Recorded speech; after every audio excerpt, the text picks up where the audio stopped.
નારણપુરાના ગીચોગીચ વિસ્તારમાં વાસી ઉત્તરાયણની સાંજે ભરપૂર પવન આવતાની સાથે જ મારો પરિવાર અમે ગુજરાતી છીએ સાબિત કરતા સમોસા કચોરી પર તૂટી પડ્યો હતો.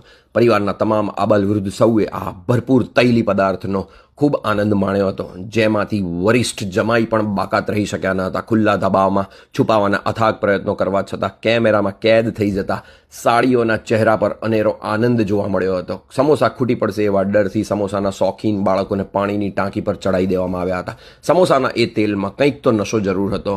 પરિવારની મહિલાઓ નારી શક્તિનું પ્રદર્શન કરવા લાગી હતી. છ મહિલાઓ એક સાથે એક જ પતંગ ચગાવવામાં એટલી મંત્રમુગ્ધ થઈ ગઈ હતી કે હાથમાંથી દોરી નીકળી ગયાનું પણ એમને ભાન રહ્યું ન હતું. 200% રિટર્ન આપનારી ચાંદીના વરખવાળા પતંગ સાથે લોકો સેલ્ફી લેવાનું ચૂક્યા ન હતા. ધંધાકીય સૂઝબૂછ ધરાવતી પરિવારની મહિલા સસ્તા ભાવે ફુગ્ગા લાવીને પરિવારના બાળકો તથા ભોળા લોકોને મોંઘા ભાવે વેચીને કરોડોની ઝાટકણી કરી ચૂકી હતી. દરેક સારા નરસા પ્રસંગે ચલને એક ફોટો લઈ લઈએ કહેનારી મારી પત્નીના ચહેરાની ખુશી જોતા મારી ઉત્તરાયણ સફળ રહી.